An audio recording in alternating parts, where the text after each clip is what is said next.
Hi అండి, welcome to my channel. పాలకూర పెసరపప్పు ఫ్రై చూపిస్తున్నాను.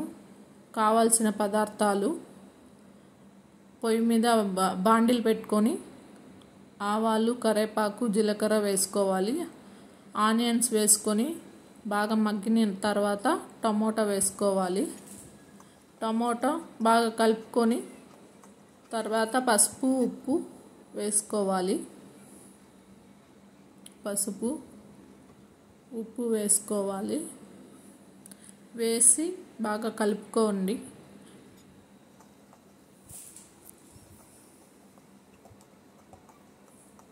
బాగా మగ్గాలి. మగ్గిన తర్వాత నానబెట్టిన పెసరపప్పు తీసుకొని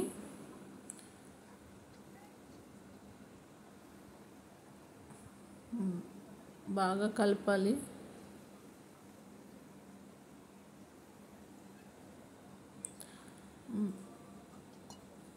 బాగా కలుపుకున్న తర్వాత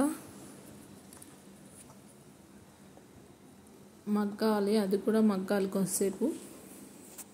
తర్వాత కారం, ధనియా పౌడర్ వేసుకోండి.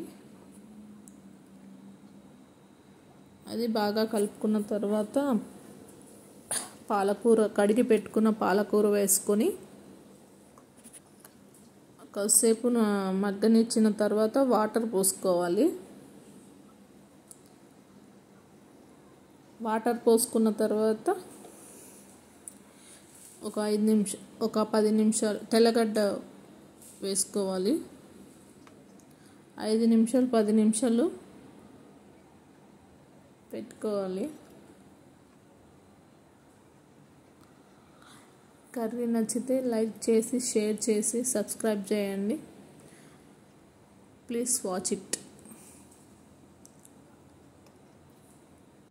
పాలకూర ఫ్రై అయిపోయింది. బౌల్లోకి తీసానండి. బౌల్లో నుంచి చపాతీ కాంబినేషన్ బాగుంటుందని పాలకూర పెసరపప్పు చేసి చపాతీ చేశానండి. అన్నానికైనా బాగుంటుందండి పాలకూర పెసరపప్పు.